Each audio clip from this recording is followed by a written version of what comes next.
വിശേഷ ദിനമായി ആചരിക്കുന്നത്. ഭിന്നശേഷിക്കാരായ ആളുകളുടെ അവകാശങ്ങളെക്കുറിച്ചും ക്ഷേമത്തെക്കുറിച്ചും അവരുടെ ജീവിതം മെച്ചപ്പെടുത്തേണ്ടതിനെക്കുറിച്ചും ആളുകൾക്കിടയിൽ അവബോധം വളർത്താൻ വേണ്ടിയാണ് ഈ ദിനം. 1992 ഐക്യരാഷ്ട്രസഭയാണ് ഈ ദിനം ആചരിക്കാൻ തീരുമാനിച്ചത്.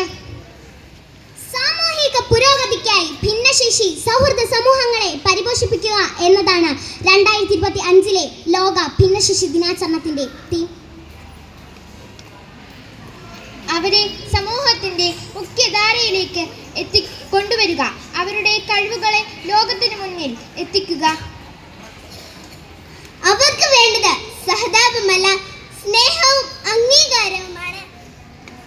ഭിന്നശേഷിക്കാർക്കും കായികം, കല, സാഹിത്യം, സാങ്കേതിക വിദ്യ തുടങ്ങി പല മേഖലകളിലും വലിയ കഴിവുകളുണ്ട്.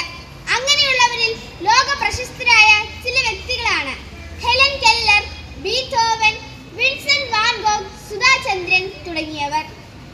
അവർക്ക് വലിയ നേട്ടങ്ങൾ കൈവരിക്കാൻ ദൃഢനിശ്ചയവും കഠിനാധ്വാനവുമുണ്ട്.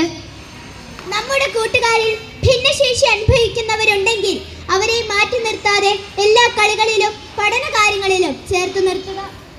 അവർക്ക് സ്കൂളിലോ കളിസ്ഥലങ്ങളിലോ റോഡുകളിലോ സഹായം ആവശ്യമുള്ളപ്പോൾ മടിക്കാതെ ചെന്ന് സഹായിക്കുക. അവരെ കളിയാക്കുകയോ പരിഹസിക്കുകയോ ചെയ്യാതിരിക്കുക. എല്ലാവരും ബഹുമാനത്തോടെ കാണുക. ഭിന്നശേഷിക്കാർക്കും വിദ്യാഭ്യാസം, തൊഴിൽ, സമൂഹത്തിൽ ഒരേ തുല്യത എന്നിവയ്ക്ക് അവകാശമുണ്ട്. നമ്മളെ പോലെ തന്നെ അവരും സമൂഹത്തിന്റെ ഭാഗമാണ്. എല്ലാവരും തുല്യരാണെന്ന ചിന്ത മനസ്സിൽ എപ്പോഴും ഉണ്ടാകണം. ഭിന്നശേഷിക്കാരെ ഉൾക്കൊണ്ട് ഒരുമിച്ച് മുന്നോട്ട് പോകുമ്പോഴാണ് നമ്മുടെ സമൂഹം കൂടുതൽ മനോഹരമാകുന്നത്. ബുദ്ധിപരമായ വെല്ലുവിളികൾ നേരിടുന്നവർക്ക് ആവശ്യം പരിചരണവും പരിശീലനവുമാണ്. ഭിന്നശേഷി ഒരു പോരായ്മയല്ല, അതൊരു സാധ്യതയാണ് എന്ന് മറ്റുള്ളവർക്ക് പ്രചോദനം നൽകാൻ നമുക്ക് കഴിയണം. അരനൂറ്റാണ്ട് മുമ്പ് ഫാദർ ഫെലിക്സ് CMI എന്ന താമസ വൈദികനിലൂടെയാണ് കേരളത്തിൽ സ്പെഷ്യൽ എഡ്യൂക്കേഷന്റെ വാതിൽ തുറക്കപ്പെട്ടത്.